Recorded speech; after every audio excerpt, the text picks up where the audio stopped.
Greetings to everyone.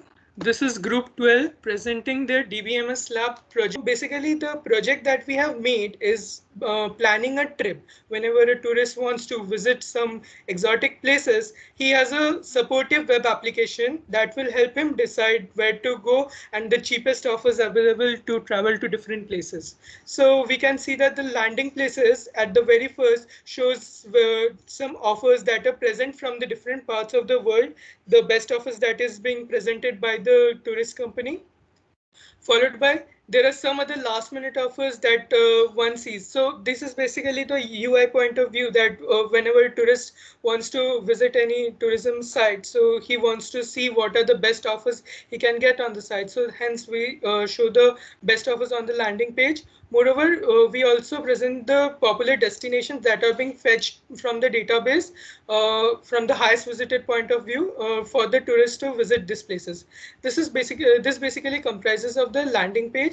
Now we will show the functionality one by one. Let us start with the login functionality.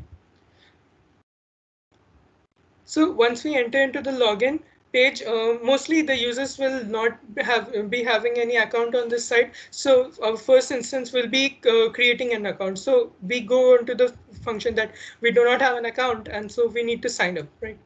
So yeah, we see that on going to the sign up page, we are presented with a form. So let's fill it with a dummy value. Now if we register, yeah, so it says alert says that the registration is done. So we have successfully logged in. We have successfully signed up. We will now try to log into our email.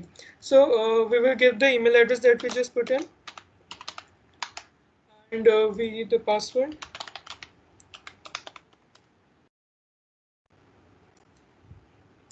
Yeah, so we can see that as soon as we log in, the login tab changes to About Me, and we have two options, My Account and Logout. So My Account basically will show you the data about yourself, and Logout is to just log out. So now we go into the main features of the tourism application. So the main features will be booking some of the exotic hotels and flights for the best available offers for the flights, and these are. Okay. So we first start with the hotel functionality. Here we can see that we are presented with a beautiful picture of the hotel on entering, and so we are given the option to give the city in which we want the hotel, a check-in date and a check-out date. So let us select a city.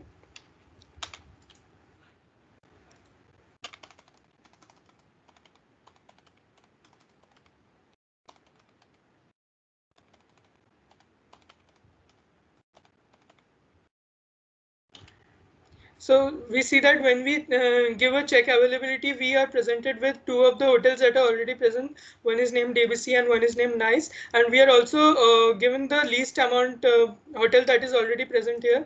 So when we go to checkout rooms, we see that we get the checkout room, the rooms that are available in this hotel currently. And the minimum price is 15,000, as we can see here, it was highlighted here. So once we go into booking this hotel, so it says booking successful. The next time a user wants to check in for the same dates, we see that the room 402 that we just booked is no longer available for the same date frame, and also the minimum price is updated. So now we will be seeing the feature of the flight booking that has been implemented in our tourism app. So upon going into the flight booking part, we see that we are presented with the departure and the arrival of our flight. So we select suppose KGR and Kolkata as our cities, and we suppose present the date as 21st March, I guess, 2021, and select suppose business class and number of passengers say 1, and then we go to search flights. So since in our demo we have just inserted one flight, we see that the flight is presented to us.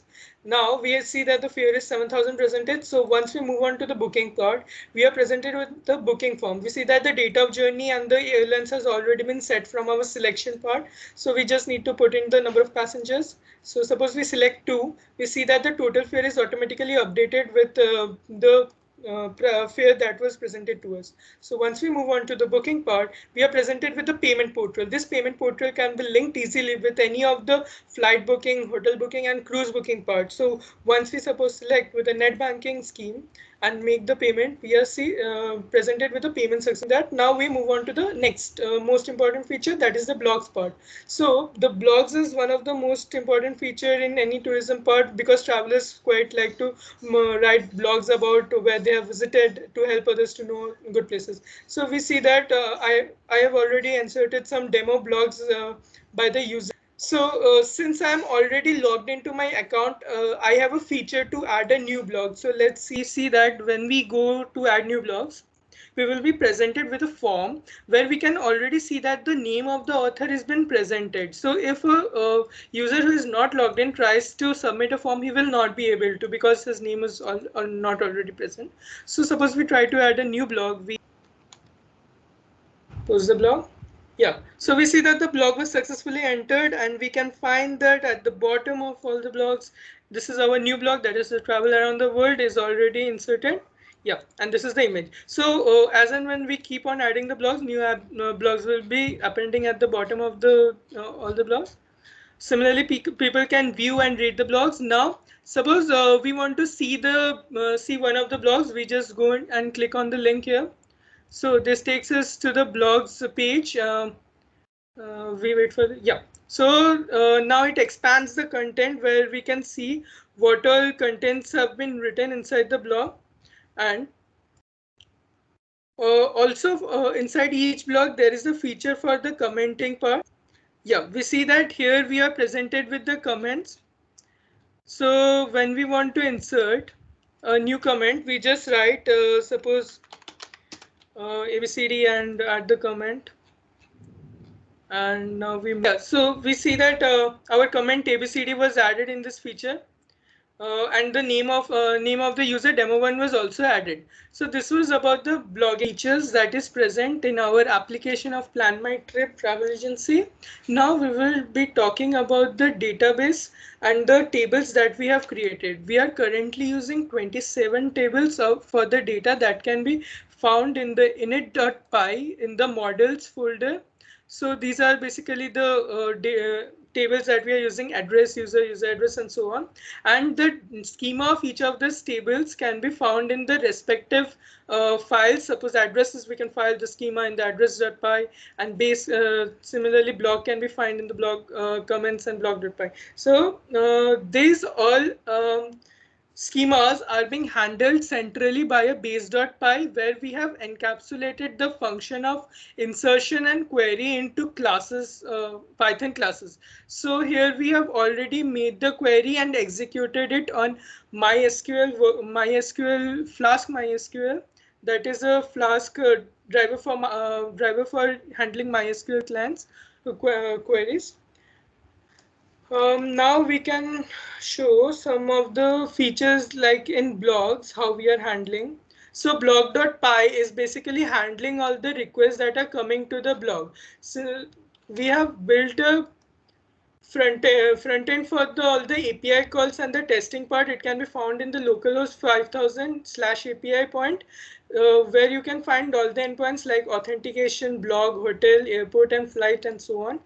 And inside it you can find all the endpoints like post, delete, and for the login, register. Similarly for the blogs, we have the blog post comment, and we can test it because it is well documented, and just with simple commands we can try out the methods. So suppose like for the blogging part, we see that we have made get and post functions, handling the get and the post requests, and then it is using the SQL queries select and order by to fetch out the data, and then it is sending back to the front end that is requesting it.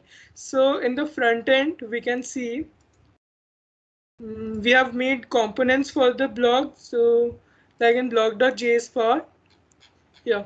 So when the blog.js loads, it needs to fetch the data from the blog backend blog API, where the blog API will be returning it the blogs, and we will be setting the state. So now once the state is set, it will be showing the all the blogs that was fetched from the backend in the front end. So this was all about the data tables and the code that we have written. Now how to start this? The entire model that we showed was already running on Node and Flask. So how to start the front end? Starting of the front end is very simple. We just need to, first I will start my npm server. So we just need to move into the npm, the front end folder, and first we need to install the node module. So we will write npm install. So since I have already installed, I will not be running this command. Once the npm modules are installed, I will just do npm start, and it will be starting a server in port 3000. Meanwhile, for the Flask application, I will stop my Flask application too. I will just make a full screen. Yeah.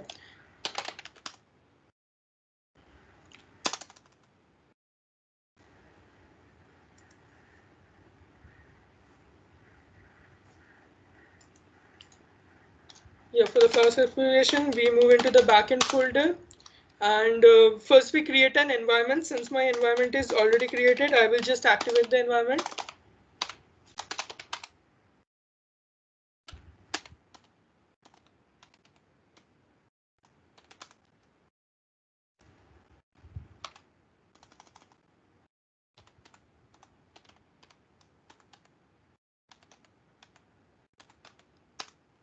Once the environment is activated, we can install the all the requirements file using the requirements.txt. But since my requirements are already installed, I will not be handling this. So these are the requirements for working with the backend.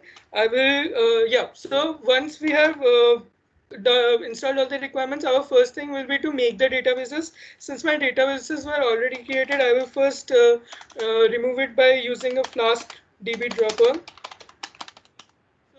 DB drop all will drop all the tables that we have created. Once the tables have been dropped, yeah, so we see that the tables are being dropped one by one. Yeah, so once the tables are dropped, now my database is clean, so I will create all the tables now. So for creating, we do a Flask db migrate. So Flask DB migrate will automatically create all the tables we need. So we can see the create table queries that it executed for creating the tables, and if any error, it will show the error to you. So these are the running steps, and once this is already once the Flask and the npm server both are running, we need to start a nginx server. So in Windows, it's just running a nginx.exe.